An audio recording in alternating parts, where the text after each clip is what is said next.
Queridos irmãos, estamos reunidos novamente nesse encontro iluminado e amparado por Jesus e a espiritualidade maior para tratarmos do tema do perdão.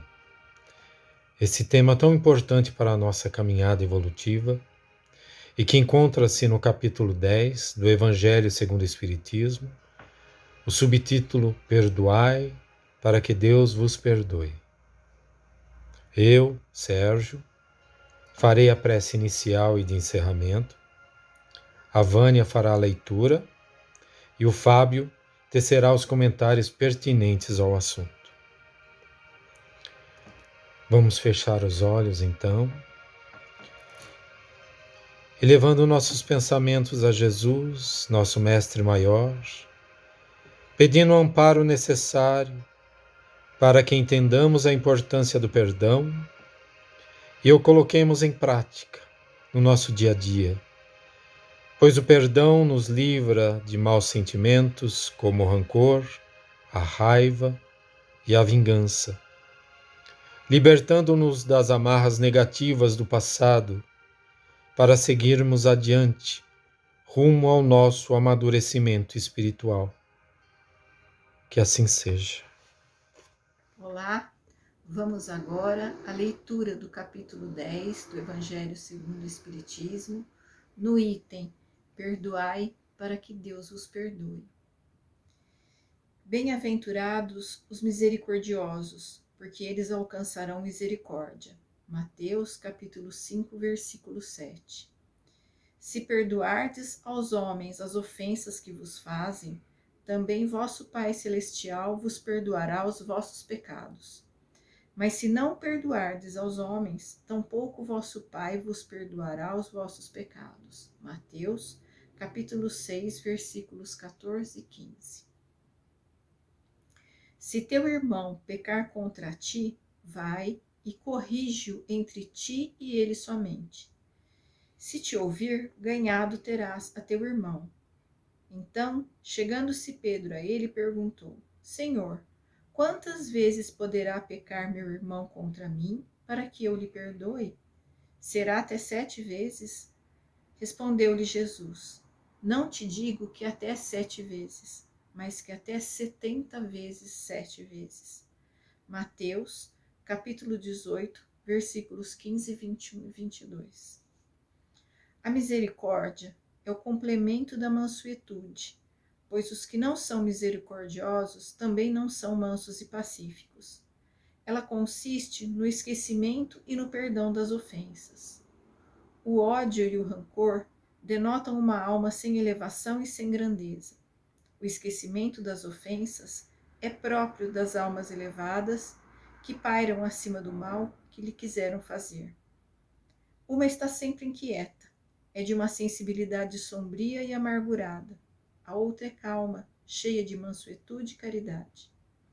Infeliz daquele que diz: eu jamais perdoarei, porque se não for condenado pelos homens, o será certamente por Deus. Com que direito pedirá perdão de suas próprias faltas, se ele mesmo não perdoa os outros? Jesus nos ensina que a misericórdia não deve ter limites, quando diz que se deve perdoar ao irmão não 7 vezes, mas 70 vezes 7. Mas há duas maneiras bem diferentes de perdoar. Uma é grande, nobre, verdadeiramente generosa, sem segunda intenção, tratando com delicadeza o amor próprio e a suscetibilidade do adversário, mesmo quando a culpa foi inteiramente dele. A outra é quando o ofendido, ou aquele que assim se julga, impõe condições humilhantes ao adversário, fazendo-o sentir o peso de um perdão que irrita em vez de acalmar. Se estende a mão, não é por benevolência, mas por ostentação, a fim de poder dizer a todos: vede quanto sou generoso.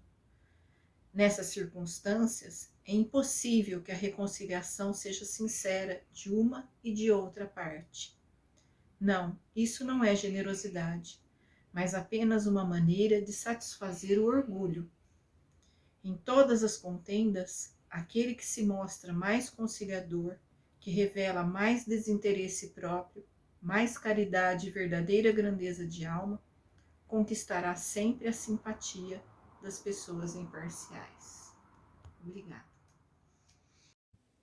Olá, sejam todos bem-vindos mais uma vez ao nosso Evangelho no Lar. Com muita alegria, vamos mais uma vez hoje versar sobre o perdão. Lembrando que Jesus falou aos corações endurecidos da época, usando sempre a simbologia, o linguajar, dentro dos costumes, como dentro também do momento evolutivo da humanidade de então, não é? Então, quando ele diz em Mateus que Deus pode se enfurecer contra nós e coisas do gênero, é óbvio que a gente não pode imaginar um Deus irascível, vingativo, não é condizente com o que a gente aprende na doutrina espírita, onde Deus é todo amor, todo perdão. Quem nos condena, quem nos consome é a nossa consciência.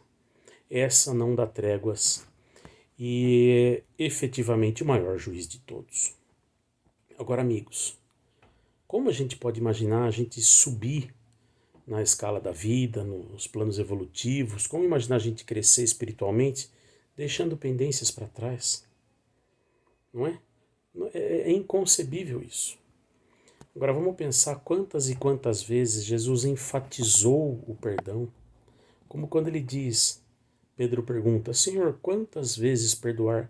Até 7 vezes. 7 é considerado um número cabalístico, um número simbólico, né? E um número emblemático.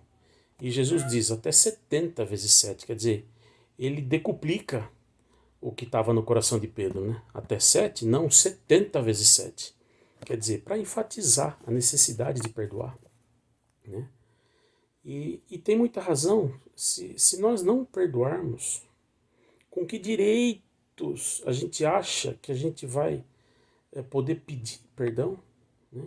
Com que coragem a gente vai chegar e dizer, Pai, perdoa porque pequei, porque errei? Né? Se a gente não perdoa, a gente não vai ter nem conhecimento para pedir perdão. Você fala, eu não perdoo, então eu não sei o que é o perdão. Vou pedir o que para mim? Entende, gente? Olha uma situação. Uma criança de 2 anos de idade. Às vezes a gente não deixa fazer alguma coisa, ela se enfurece, faz ameaças, tá? A gente nem liga, a gente nem se preocupa, a gente nem se enfurece, nem nada, quer dizer, a criança, eu não gosto mais de você, porque eu vou embora dessa casa, aquela coisa. Mas uma criança de 2 anos, a gente sorri, feliz, se diverte, não é? Nem é necessário perdão, quer dizer, um perdão imediato, a gente nem se enfurece, a gente nem absorve a ameaça, não é? A pessoa que a gente ama faz um determinado dia, faz a comida, vamos supor, com pouco sal. A gente não condena, não se enfurece, é um perdão imediato. Imagina, querida ou querido, tudo bem, é só acrescentar um pouco de sal, isso acontece, não é problema algum, não é? Então, a gente tem várias situações que a gente perdoa imediatamente, né? Mas uma criança de 2 anos te fazendo ameaças, a gente não leva em consideração. Então, situações, eu só estou usando isso para mostrar como várias situações a gente pode não levar em consideração, não é? E Cristo, um dos grandes momentos que coroaram a passagem dele sobre o planeta, foi o perdão na cruz. Né? Perdoai, Pai, pois não sabem o que fazem. Eu usei o exemplo aqui de crianças, e não éramos todos crianças aos olhos de Jesus? Imagina a multidão que estava ali em volta da cruz. Ele não estava numa rua qualquer, ele estava em um monte, acima do monte, ainda encravado numa cruz, que devia ter pelo menos uns 3 metros de altura, concorda? Quer dizer, imagina o tamanho do público que foi para assistir um tamanho acontecimento desse, né? Imagina a quantidade de curiosos que não tinham ali, não é? E perto daquela multidão toda, Cristo fala, Pai, perdoa, eles não sabem o que fazem. Cristo estava olhando para o quê? Para um monte de crianças como nós, não é? Pois bem, meus irmãos, Perdoar tem a ver com o nosso ego, com o nosso orgulho. Portanto, é uma coisa gigantesca. É um ato que requer muita coragem. Perdoar é difícil. Pois bem, a espiritualidade nos assevera. Se não conseguimos perdoar, que a gente tente, pelo menos, esquecer. E o perdão é um dos grandes atos que vão fazer a gente atingir a evolução, a gente dominar o orgulho, dominar o ego. E é sim muito, muito, muito difícil. Mas o irmão Emmanuel nos assevera. Para encontrar um pouco de ouro, é necessário remover toneladas de cascalho. Muita paz. Meus irmãos, agora com a prece de encerramento, peço licença para ler a prece do perdão de Chico Xavier. Senhor Jesus, ensina-nos a perdoar, conforme nos perdoaste e nos perdoas, a cada passo da vida. Auxilia-nos a compreender que o perdão é o poder capaz de extinguir o mal. Induze-nos a reconhecer nos irmãos que as trevas infelicitam filhos de Deus, tanto quanto nós, e que nos cabe a obrigação de interpretá-los na condição de doentes, necessitados de assistência e de amor. Senhor Jesus, sempre que nos sintamos vítimas das atitudes de alguém, faze-nos entender que também somos suscetíveis de erros e que por isso mesmo as faltas alheias poderiam ser nossas.